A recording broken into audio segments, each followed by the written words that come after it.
ህወሓት ጀነራል ታደሰ ወረደ ዝትኩ ሰለስተ ሕጽያት ፕሬዝዳንት ከም ዘቅረበ ተፈሊጦም በአንጻሩ ፕሬዝዳንት ጀነራል ታደሰ ወረደ በህጹጽ ክትግበሩ ኣብ ዝግቦም ዓበይቲ ዛዕባታት ትኩረት ገይሩ ክሰርሕ ዝብል ሓበሬታ ተዘርጊሕሎ ህወሓት ኣብ ዝሶምን ትግራይ ሓድሽ ፕሬዝዳንት ክትመርጽ ስዳሎ ከም ዘላ ተገሊጸሎ ቀዳማይ ሚኒስትር አብይ አሕመድ ዕድመ ፕሬዝዳንት ጊዜያዊ ምምሕዳር ትግራይ ሌተናል ጀነራል ታደሰ ወረደን ንሓደ ዓመት ምንሆ ስዒቡ ህዝባውያን ሓርነት ትግራይ ህወሓት ሽሞት እቲ ፕሬዝዳንት ከም ዘይቅበልን ናብቲ ቅድሚ ኩናት ዝነበረ መንግስት ከም ዝምለስና ፍልጥዮም ኣብ ዝሓለፉ 10 መዓልታት እቲ ውድብ ኣብ 2012 ዓመተ ምህረት ዝነበረ መሓውር መንግስት ኣብያተ ምኽሪ ናብ ንቡር ንምምላስ ኣብ ዝገበሮ ጻዕሪ ኣኼባታት ፈጻሚ ስራሕ ማእከላይ ኮሚቴ ዞባዊ ወረዳታትን ከተማታትን ኣብያተ ምኽሪ ክካይድ ጸኒሖም ብተወሳኺ ኣመራርሓ ህወሓት ኣብ ኩሉ ደረጃታት ዝርከቡ ካድረታት ምልሻታት ነበር ጥሮተኛታት ወተሃደራት ማሕበራት ሓረስቶት ከምኡውን ማሕበራት ደቂ ኣንስትዮን መናእሰይን ብምጽዋዕ ነቲ ውሳነ ዝምልከት መብርሂ ከም ዝሃበ ካብቲ ኣኼባ ዝተረኸቡ ምንጭታት ኣረጋጊጾም ህዝባውያን ሓርነት ትግራይ ህወሓት 23 ሚያዝያ 2018 ዓመተ ምህረት ኣኼባ ክልላዊ ቤት ምኽሪ ከም ዘካይድ ሓድሽ ፕሬዝዳንት ንምምራጽ ድማ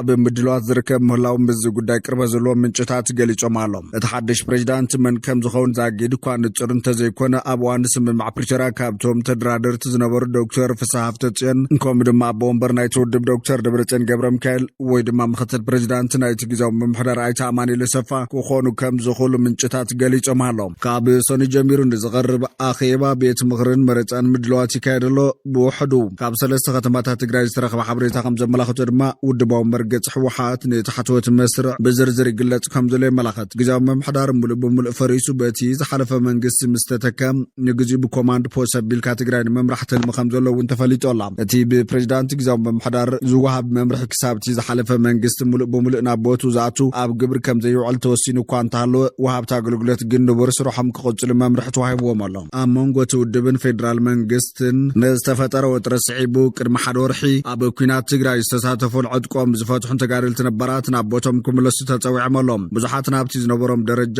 ወይ ድማ ቦታ ድማ ተመሊሶም ኣሎም በአንጻሩ ፕሬዝዳንት ጀነራል ታደሰ ወረደ ብህጹጽ ክትግበሩ ኣብ ዝግቦም ዓበይቲ ዛዕባታት ትኩረት ገይሩ ክሰርሕ ዝብል ሓበሬታት ዘርጊሖሎም ኣብ ቀጻሊ ብግዜለን ክስርሑ ትልሚ ካብ ዝተተሓዘሎም ዛዕባታት ንህዝቢ ትግራይ ተስፋ ዝህብ ናይ ተመዛበልቲ ምምላስ ግዛት ትግራይ ምውሓስ ክልከላ ዝተገበረሎም ከም ነዳድ በጀት መድሓኒት ወዘተ ንምፍታሕ ምስ ፌደራል መንግስቲ ብምርድዳእ ብናይ ሓባር ኮሚቴ ፈጻጽሙ ክከታተል ምዃኑ ካብ ገለ ፍልፍላት ዝተረኸበ ሓበሬታ ይረድም ኣብ ትግራይ ዝረአ ዘሎ ዘይምርድዳእ ዝመስል ኣካይዳ ብይሕደር ከም ዝጸንሕን ቅድሚያ ዝወሃቦም ዛዕባታት እቶም ዝተጸርሑ ምዃኖም ተሓቢሮላ ብተወሳኺ ከተማታት ትግራይ ተጠቀምቲ የኮሪደር ልማት ንምግባር ብካልኣይ ክስርሓሉ ከም ዝኾነ ፍልፍላት ይረድም ዝሓለፉ ግዜያት ብዘካሓስ ንምስራሕ ፕሬዝዳንት ጀነራል ታደሰ ወረደ ከም ዝተዳለወ እውን ተሓቢሮላ እንተኾነ ዝትልሚ ፕሬዝዳንት ጀነራል ታደሰ ወረደ ምስ ህወሓት ዝሓዞ ትልሚ ምእላይ ፕሬዝዳንትን መምዛዝ ሓድሽ ፕሬዝዳንትን ከመይ ክሳነ እዩ ዝብል ዝተፈለጠ ነገር የለን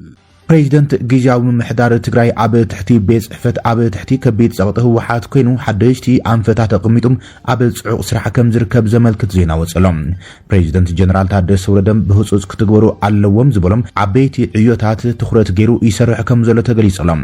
ኣብ ቀጻሊ ብግዜ የለን ክሰርሑ ትልሚ ካብ ዝተሰሓዘሎም ዛዕባታት ንህዝቢ ትግራይ ተስፋ ዝህብ ናይ ተመዛበልቲ ምምላስ ግዛት ትግራይ ምውሓስ ክልከላ ዝገበረሎም ከም ነዳዲ በጀት መድሓኒት ወዘተ ንምፍታሕ ምስ ፌደራል መንግስቲ ብምርዳእ ብናይ ሓባር ኮሚቴ ኣፈጻጽሙ ክከታተሉም ከም ዝኾነ እዩ እቲ ዝተረኸበ ሓበሬታ ረዲኡ ዘሎ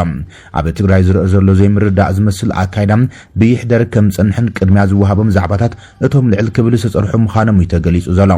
ብተወሳኺ ከተማታት ትግራይ ተጠቀምቲ ኮሪደር ልምዓት ንምግባር ብኻልኣይ ክስርሐሉ ከም ዝኾነ ፍልፍላት ሓበሬታ ገሊጾም ኣሎም ዝሓለፉ ግዜያት ብዘካሕስን ንምስራሕ ድማ ፕሬዝዳንት ጀነራል ታደሰ ወረደ ተዳልዩ ከም ዘሎ እዩ ተመልኪቱ ዘሎ ህወሓት ብወገኑ ካብ ኣሜሪካ ኣውሮፓ ማእከላይ ምብራቕን ኣፍሪካን ዝተወጻጹ ደገፍቲ ህወሓት ዝተሳተፈሉም ናይ ቪድዮ ኮንፈረንስ ኣሳሊጦሎም ኣብቲ ሰንበት ማይ 18 2018 ዓመት ምረት ዝተኻየደ ኣኼባ ኣባላት ማሕበረሰብ ጋሩ ሰሜን ኣሜሪካ ሓዊሱ ኣስታት 124 ተሳተፍቲ ዝተረኸቡ እዮም ኣብቲ ኣኼባ ኣምባሳደር ኣዲስ ኣለም ባሌማ ዝተሳተፉ ኮይኖም ምስቶም ኣብ ዝተፈላለዩ ኩርናዓት ዓለም ዝርከቡ ደገፍቲ ኣብ እዋናዊ ኩነታት ተዛመድቲ ጉዳያትን ሰፊሕ ዘተ ኣሳሊጦም ኣሎም ፖለቲካዊ ስግግርን ምጥያሽ መንግስትን ኣብ ትግራይ ዝነበረ ጊዜያዊ መንግስቲ ስርሑ ከም ዘብቅዕ ብምእማን ናይ ስልጣን ስልጣን ክፍተት ወይ ድማ ፓወር ቫኪዩም ከይፍጠር እቲ ዝተመረፀ ቤት ምክሪ ኣብ ሰሙን እዚ ተፀዊዖም ስርሑ ክጅመር እዩ ዝብል እዮም እቲ ዝተጣየሸ መንግስቲ ይኹን ቤት ምክሪ ምሁራት ተጋደልቲ ነጋዶ መንስያትን ደቂ ኣንስትዮን ዝሓቆፈ ከም ዝኸውን ኣዲስ ዓለም ባርሊማ ገሊጹ እዮም ኣድቮኬሲ ዝምልከት እውን ኣብ ኣሜሪካን ኣውሮፓን ዝተጣየሹ ናይ ኣድቮኬሲን ዲፕሎማሲን ካውንስላት ብዝያዳ ክጠናኽሩን ኩሉ ዓቕሚ ዘለዎ ወገናት ክጽምበረሎም ጻውዒት ቀሪበሎም ቤት ጽሕፈት ህወሓት ስሩዕ ሓበሬታ ክዝርጋሕ ምዃኑን እቲ ዝወጽእ ጽሑፋት ድማ ንዓለም ለኻዊ ሕብረተሰባት ንምርዳእን ውሽጣዊ ውዳበን ምጥንኻርን ክውዕል እዩ ተባሂሎም ዓለም ለኻዊ ኩነታት ካብ ሰብኣዊ መሰላት ወፂኦም ናብ ረብሓ ዘዘንበለ እኳ እንተኾነም ንረብሓ ትግራይ ብዝረብሕ መንገዲ ምስ ኣምባሳደራትን ዲፕሎማስኛታትን ናይ ሎቢ ስራሕቲ ክቕጽል እዩ ዘሎ ኣምባሳደር ኣዲስ ዓለም ባርሊማ ንኣዋርሒ ዝኣክል ደሞዝ ሰራሕተኛታት መንግስቲ ብዘይምኽፋሎም ዓብዪ ቁጠባዊ ቅልውላው ከም ዘሎ ዝፍለጥ ኮይኑ ነፀገም ንምስጋር ካብ ውሽጣዊ እቶት ወረዳትን ካብ ነጋዶን ብዝርከብ ሓገዝ ናይ ሰራሕተኛታት ደሞዝ ንምኽፋል ጻዕርታት ይግበር ከም ዘሎ እዮም ኢኮኖሚያዊ ተሞክሮታት ናይ ካልኦት ሃገራት ከም ተሞክሮ ብምውሳድ ድማ ምስ ጎረባብቲ ሃገራት ማለት እውን ሱዳን ኤርትራን ብወደባት ክንጥቀም ዝኽእሉ ውጥናት ኣለዉ እዮም ኢለሎ ኣምባሳደር ኣዲስ ዓለም ባርሊማ ህዝቢ ካብ ደብዳብ ነፈርትን ድሮናትን ርእሱ ክከላኸል ዝኽእል ሲቪል ዲፌንስ ከም ተሞክሮ እስራኤልን ዩክሬንን ስልጣናታት ክወርድን ተግባራዊ ክኸውን እዩ ኢልዮም ንሰላም ቀዳምቲ ብምሃብ ድርድር ክፍቲ ምዃኑ ተገሊጹ እንትኾነም ጸላእቲ ትግራይ ንምብታን ስርሕዎ ዘሎ ውዲት ንምምካት ጸላኢ ንምድኻምን ንስኾነ ሓይሊ ብታክቲክ ምትሕጋዝ የድሊ እዩ ኢሎም መንስያት ኣብ ሶሻል ሚድያ ንጥፋት ክኸውን ምስ ተጣይሹ ዘሎ ናይ ዲፕሎማሲ ካውንስል ብምትእሳር ድማ ብሓባር ክንሰርሕና ክብልዩ ኣዲስ ዓለም ባርሊማ ገሊጹ ዘሎ ኣብ ትሕቲ ከቢድ ጸቕጢ ህወሓት ዝርከብ ፕሬዚደንት ጊዜያዊ ምምሕዳር ትግራይ ድማ ኣብቶም ንዝቕጽሉ ሓደ ዓመት ከፈጽሞም ኣለኒ ዝበሎም ዓበይቲ ጉዳያት ትኩረት ገይሩ ይሰርሕ እዩ ዘሎ እዚ ከምዚ ኢሉ እንከሎ ውሽጣዊ ምትዕራይ ሓለፍቲ ስራሕ መንግስታዊ ትካላት እውን እናማቻቸወ ከም ዘሎን ዛጊድ ድማ ስጉምታት ብውሽጢ ሙሳድ ከም ዝጀመረ ዘመልክቱ ዜናታት ወፂኦም እዮም እቲ ፕሬዚደንት ቀጻልነቱ ሕዝቡን ኣብ ሰሙንዚ ከብቅዩ ዝብል ድማ ካብ ህወሓት ይግለጽ እዩ ዘሎ ህወሓት ኣብ ሰሙንዚ ንትግራይ ሓዱሽ ፕሬዚደንት ክመርጽ ምዃና ተገሊጹ እዩ ዘሎ ቀዳማይ ሚኒስትር ኣብይ ኣሕመድ ዕድመ ጊዜያዊ ፕሬዚደንት ትግራይ ሌተናንት ጀነራል ታደሰ ወረደ ንተወሳኺ ሓደ ዓመትን ክልተ ሰሙን ምንውሕስ ዒቦም ህዝባዊ ወያነ ሓርነት ትግራይ ሹመቱ ከም ዘይቀበልን ናብ ቅድሚ ኩናት ዝነበረ መንግስቲ ከም ዝምለስን የፍልጦም ኣብ ዝሓለፉ 10 መዓልታት እቲ ትካል ኣብ 2012 ዓመት ዝነበረ ማሕበር መንግስትን ኣብያተ ምክርን ናብ ንቡር ንምምላስ ኣብ ዝገብሮ ጻዕሪ ኣኼባታት ፈጻሚ ስራሕ ማእኸላይ ኮሚቴ ዞባ ወረዳታትን ከተማታትን ኣብያተ ምክሪ እናካየደ ይጸኒሖም ብተወሳኺ ኣመራርሓ ህወሓት ኣብ ኩሉ በብደረጃ ዝርከቡ ካድረታት ሚሊሻታት ነበር ጥሮተኛታት ወተሃደራት ማሕበራት ሓረሶትን ከምኡን ማሕበራት ደቂ ኣንስትዮን መንእስያትን ብምጽዋዕ ነቲ ውሳነ ማእኸላይ ኮሚቴ ህወሓት መብርሂ እናሃበ እዩ ዘሎ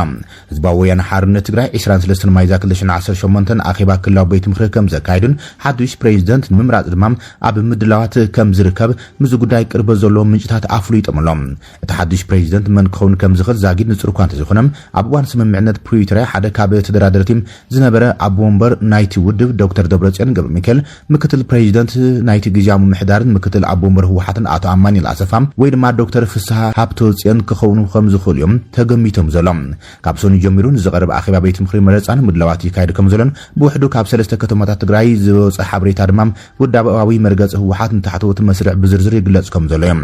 ጊዜያዊ ምምሕዳር ሙሉእ ብሙሉእ ፈሪሶም በቲ ዝሓለፈ መንግስቲ ምስተተከም ንግዚኡ ብኮማንድ ፖስት ኣቢልካ ትግራይ ንምምራሕ ትልሚ ከም ዘለውን ተሰሚዑ ዘሎ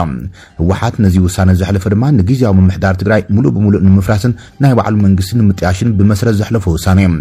እቲ ብጊዜያዊ ፕሬዚደንት ምምሕዳር ዝሃቦ መምርሒ ክሳብ እቲ ዝሓለፈ መንግስቲ ሙሉእ ብሙሉእ ኣቦትኡ ዝውሰድ ተግባራዊ ከም ዘይኸውን ውሳነ እኳ እንተወሰደም ወሃብቲ ኣገልግሎት ግን ንቡር ስርሖም ክቕጽሎም መምርሒ ተዋሂቦሎም ኣብ መንጎ ህወሓትን ፌደራል መንግስትን ዝተፈጠረ ወጥሪ ስዒቡ ምንጭታት ከም ዝብሎም ካብ ቅድሚ ሓደ ወርሒ ጀሚሩ ኣብ ሰሜን ኣብ ትግራይ ኣብ ዝተኻየደ ኩናት ዝተሳተፉ ዕጥቆም ዝፈትሑን ዕጡቃት ነበር ናብ ቦታኦም ኣሃዱታቶም ክምለሱ ተጸዊዖም እዮም ብዙሓት ድማ ናብቲ ምድቦም ከም ዝተመለሱ ዘመልክቱ ጸብጸባት እዮም ካብ ትግራይ ዝወፁ ዘሎም ፕሬዚደንት ጊዜያዊ ምምሕዳር ሌተናንት ጀነራል ታደሰ ወረደ ካብ ስልጣኑ ከም ዘይለቅቕን ንምንቅስቃሳት ህወሓት ከም ዘይቕበሎም ሓደገኛ ሳዕቤን ዘሎ ከም ዝኾነ እናጠንቀቐ መፅኦም ኣብ መንጎ ህወሓትን ፌደራል መንግስትን ዝካየድ ዘሎ ዘይምርድዳም ኣብ ውሽጢ ትግራይ ባዕላ ኣብ መንጎ ፖለቲካውን ወተሃደራውን ጉጅለታት ንዓመቕ ዝኸይድ ዘሎ ምፍላይ ስዒቦም ህወሓት ሓድሽ ወተሃደራዊ ውዳብን ማሕበሩ ፖለቲካዊ ምምሕዳርን ከም ዘጣየሸት እዩ ተገሊጾም ካብቶም ሓደሽቲ ምድላዋት ሓደ ሓይልታት መኸተ ትግራይ ህወሓት ኣብ ውሽጡ ዝተወደቡ ሰንሰለታት ትእዛዝ እዮም እዚ ሓድሽ ማሕበር ህወሓት ብዝኾነ ይኹን መንገዲ ኣብ ዕጻት ክልል ወሳኒት ክትኸውን ዘኽእላ ምዃኖም እቶም ሓበሬታት የመልክቶም ሓይልታት መኸተ ትግራይ ብፍላይ ኣብ ዝሓለፉ 6 ኣዋርሕ ኣብ ታሕተዎት ደረጃታት ዘተኮረ መዋቕራዊ ለውጢ ምስግጋር ላዕለዎት ወተሃደራዊ መራሕትን ምምቕራሕ ሰራዊትን ከካይድ ጸኒሖም ዛጊድ ካብ መንግስቲ ፌደራል ኣብ ወግዓዊ ምንቅስቃስ ህወሓት መሰረት ብምግባር ብግልጺ ዝተዋሃበ ግብሪ መልሲ የለን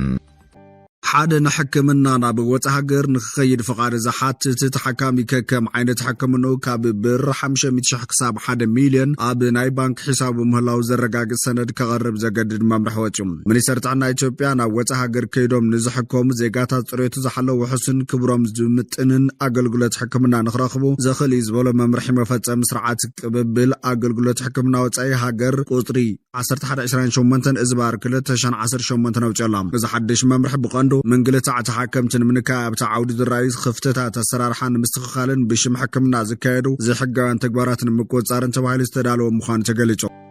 ኣሜሪካ ብዝሓለፈ ሰሙን ኣብ ህንዳዊ ውቅያኖስ ንሓንቲ ናይ ኢራን መርከብ ነዳዳ ብትሕቲ ቁፅረት እያ ወሃቢ ቃል ሚኒስትር ጉዳያት ወፃኢ ኢራን እስማኤል ባጋይ ኣብ ትዊተር ኣብ ዘርግሖ መልእኽቲ ነቲ ናይ ኣሜሪካ ስጉምቲ ሽፍትነት ኣብ ባሕሪ ክብል ገሊፅዋ እንኳዕና ብሽፍትነት ባሕሪ ብዳሓን መጻኹም ሕዚ ወጋዓዊ መንግስታዊ ፍቃድ ዘለዎ ባንዴርኡ ብግልፂ ዘንበልብል ገበኑ ድማ ምኽባር ሕጊ ብዝብል ስሚ ዝፍፀም ዘሎ ክብል እቲ ወሃቢ ቃል ነቲ ናይ ኣሜሪካ ስጉምቲ ኮኒኖም ብተወሳኺ ስጉምቲ ዓለምለኻዊ ሕግን መትከላት ዓለምለኻዊ ነፃ ንግድን ዝጥሕስ ምዃኑ ገሊጾም እቲ ወሃቢ ቃል ነዚ ዝብል ዘሎ ዋና ኣኽባሪ ሕጊ ኣሜሪካ ጂንስ ፌርስ ፒሮ እታ መርከብ ኣብ ቁፅር ክትኣቱ ትእዛዝ ከም ዝተዋሃበ ድሕሪ ምግላፅ እዮም እዚ ከም ዘሎ ኮይኑ ብሚኒስተር ጉዳያት ወፃኢ ኢራን ዝምራሕ ልኡኽ ካብ ሩስያ ምብፃሕ ይካየድ ኣሎ ኣብ ምዕራባዊት ከተማ ፒተርስበርግ ዝርከብ ዓባሳ ኣራግቺ ምስ ፕሬዚዳንት ቭላድሚር ፑቲን ብምርኻብ ብዛዕባ ኩነታት ሃገሩ ተዘራሪቦም ኣብ ትርከብ ሚኒስተር ጉዳያት ወፃኢ ሩስያ ሰርጌይ ላቭሮቭ ተሓጋጋዚ ፕሬዚዳንት ፑቲን ዝኾነ ዩሪ ኡሻኮቭን ሓላፊ ወተሃደራዊ ስልያ ሩስያ ኢጎር ኮስትዮኮቭን ተሳቲፎም ነይሮም ኣብ ማእኸላይ ምብራቕ ሰላም ንኽሰፍን ሩስያ ዝካላ ከም እትገብርን ሰናይ ድሌት ወይ ንክልቲኦም ወገናት ቅቡል ዝኾነ ናይ ምሽምጋል ኣገልግሎት ንምሃብ ቅርብቲ ምዃናን ፑቲን ነቲ ኢራናዊ ጉጅለ ከም ዝገለጸሉ ወሃቢ ቃል ክረምሊን ዲሚትሪ ፔስኮቭ ሓቢሮም